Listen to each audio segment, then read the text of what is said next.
도널드 트럼프. 미국 대통령이 베네수엘라의 혼합 방식으로 군대 파견을 결정했습니다. 도널드 트럼프.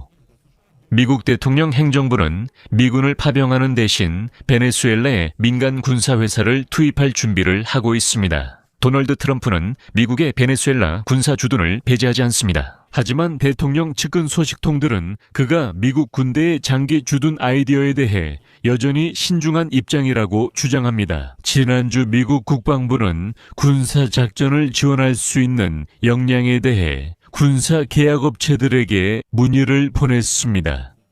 그리고 이것이 해결책이 될 수 있는데, 왜냐하면 미군은 전투에 나서지 않을 것이고 대신 민간 군사 기업들이 유전지대를 경비하고 또 다른 일에도 도움을 줄 것이기 때문입니다. 트럼프 측은 베네수엘라의 군대 파견이 경비 목적이지만 그것이 최종 목적은 아니라고 분명히 밝혔습니다. 결국 러시아, 중국, 쿠바, 이란인을 모두 내쫓아 베네수엘라가 이들과 완전히 단절되게 하는 것입니다. 트럼프는 베네수엘라와 새로운 협력을 발표했고 미국은 첫 베네수엘라산 석유를 5억 달러에 판매했습니다. 트럼프는 베네수엘라 신임 대통령 델시 로드리게즈와 첫 회담을 했습니다. 이때 블라디미르 푸틴은 친구 니콜라스 아마돈이 붙잡힌 것에 대해 아무 언급도 하지 않았습니다. 미국은 전날 러시아 그림자 선단의 6번째 유조선도 납포했습니다. 제 이름은 알렉세이 패치입니다. 함께 이야기해봅시다. 하지만 이 방송을 시작하기 전에 채널 구독과 좋아요, 그리고 이 방송 아래 댓글을 남겨주시길 부탁드립니다. 제 텔레그램 채널 패치 뉴스도 구독해주세요. 링크는 영상 설명란에 있습니다. 최신 소식을 실시간으로 전합니다. 미국 대통령 행정부는 미군 대신 베네수엘라에 민간 군사회사를 투입할 준비를 하고 있다고 CNN이 전했습니다. 도널드 트럼프는 미군의 베네수엘라 주둔을 배제하지 않았으나 측근들은 그가 신중히 검토 중이라고 밝혔습니다. 지난주 미국 국방부는 군사작전 지원 가능성에 대해 민간 군사회사들, 즉 군사용역업체들에게 문의를 보냈습니다. 도널드 트럼프는 미국이 베네수엘라 석유를 원한다고 밝혔습니다. 그리고 몇몇 소식통에 따르면 임무는 러시아, 중국, 이란, 쿠바와 같은 미국의 적대국들에게 석유 공급을 제한하는 것이라고 합니다. 이 계획의 일부는 이미 베네수엘라에 있는 석유가 그곳에 그대로 남아있어야 한다는 것을 의미합니다. 그리고 어떤 경우에도 씻지 않고 야만적인 러시아인들이 그곳에 들어가서 그 석유를 훔쳐가지 못하도록 해야 한다는 것입니다. 만약 미국 원자재 기업들이 이 나라로 돌아온다면 이 임무를 보장하는 것이 민간 군사 용병업체들의 목표에 포함될 수 있습니다. 트럼프가 베네수엘라 석유 산업 투자를 설득 중인 대형 석유 회사들의 미래 투자를 위해 장기적인 안전이 필요함을 말씀드립니다. 이를 위해 집단의 석유 자산을 보호할 명확한 계획이 필요합니다. 마두로 대통령이 축출된 후 발생한 권력 공백 상황에서 석유 자산을 보호하기 위해 용역업체들이 투입될 것이라고 전해집니다. 이미 여러 민간 경비 군사 회사들이 베네수엘라 내 미국의 존재에 참여하기 위해 경쟁하고 있습니다. 수익 가능성으로 관심이 높습니다.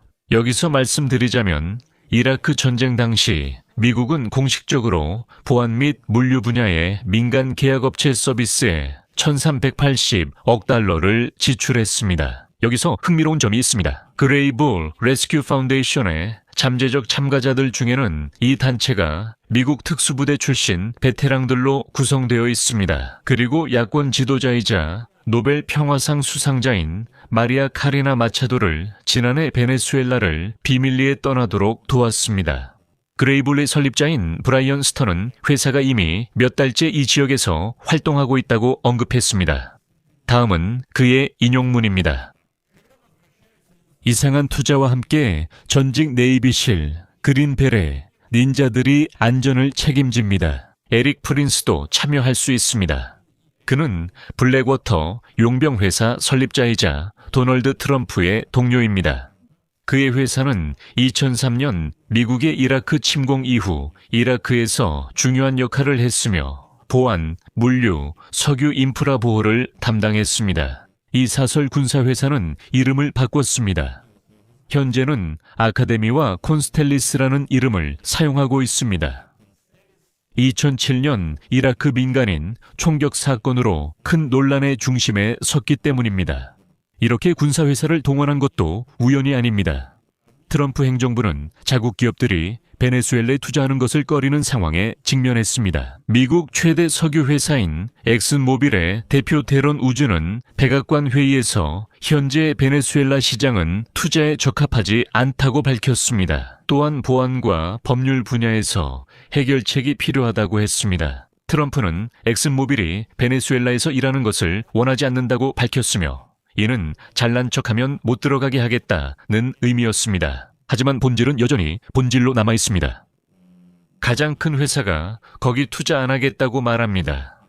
분석가들은 트럼프 행정부가 안전에 대한 해결책을 제시할 때까지 석유 대기업들이 신중하게 행동할 것으로 예상하고 있습니다. 석유 회사들은 계속 사업을 할 수 있을지, 직원들이 베네수엘라에서 안전하게 일할 수 있을지 등 핵심 질문을 하게 될 것입니다. 도널드 트럼프가 미국 대통령직에서 물러난 이후에 여기서 기억해야 할 점은 베네수엘라에서 위협이 되는 존재는 현지, 거리에서 친정부 집단뿐만 아니라 콜롬비아 무장단체들도 있다는 것입니다. 그리고 미국이나 새로운 정부의 압력이 있을 경우 그들은 석유 인프라를 공격할 수도 있습니다. 미국 국무부는 수년 동안 베네수엘라에 대해 네 번째, 즉 여행 위험에 최고 등급을 부여해왔으며 납치, 고문, 테러, 구금, 그리고 의료 인프라 부족의 위험에 대해 경고하고 있습니다.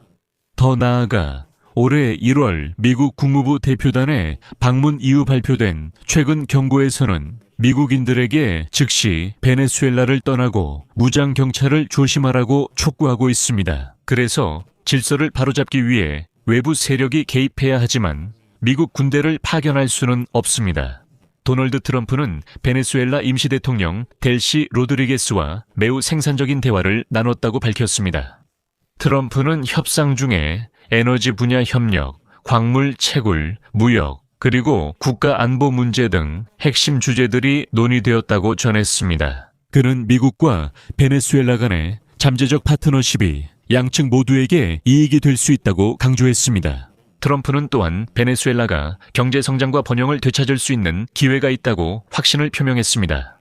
그리고 이와 동시에 미국은 목요일에 베로니카라는 유조선을 압수했습니다. 이 유조선은 이미 미국의 카리브해 작전에서 베네수엘라와 관련되어 압수된 6번째 선박이 되었습니다. 하지만 여기서 중요한 점은 유조선 베로니카가 불과 며칠 전에 이름을 갈릴러로 바꾸고 러시아 국기를 달아 체포를 피하려 했다는 것입니다. 이상하게도 러시아 연방의 그림자 함대에 속한 많은 유조선들이 이 삼색 깃발을 달면 미국인들의 태도가 달라질 거라고 생각한 것 같습니다. 그리고 그들은 저기 러시아 깃발이 있으니 절대 납포하지 말자고 생각합니다. 베네수엘라에서 온 다른 새 유조선도 소치와 타간로크에 재등록했지만 납포됐습니다. 미국인들은 러시아 깃발을 전혀 두려워하지 않아요. 이는 상징적인 실패 사례입니다. 여기서 블라디미르 푸틴은 최근에 우크라이나와 서방을 다시 한번 크게 위협하며 안전 보장을 요구하고 나토 해체를 요구하는 등 여러 가지를 요구했지만 베네수엘라에 대해서는 잊어버렸습니다. 신년 연휴 이후 처음으로 공개적으로 연설한 자리인 크렘린에서 외국 대사들에게 신임장을 수여하는 행사에서 푸틴은 미국 군인들이 점령한 것에 대해 한마디도 언급하지 않았습니다. 니콜라스 마두로와는 최근 1년 반 동안 2번 만났으며 푸틴은 25년 5월과 24년 10월에 마두로와 만났습니다. 푸틴은 베네수엘라를 러시아에 신뢰할 수 있는 친구이자 파트너로 부르며 전략적 협정 등 다양한 협력을 했습니다. 1월 3일에 마두로가 납치당하고 15일에 푸틴이 등장하지만 아무 말도 하지 않고 마치 아무 일도 없었던 것처럼 행동합니다. 푸틴은 베네수엘라 석유를 운송하는 데 사용된 러시아 암흑 함대의 유조선들이 억류된 것에 대해서도 침묵했습니다. 이렇게 러시아인들을 힘으로 제압해야 합니다. 그러면 저 골목에서 나온 대머리 찌질이는 그냥 뭐랄까 할 말을 잃게 됩니다. 아마도 그는 그냥 마두로가 누구인지, 베네수엘라가 어디에 있는지, 그리고 그게 대체 무슨 유조선인지 잊어버렸을지도 모릅니다.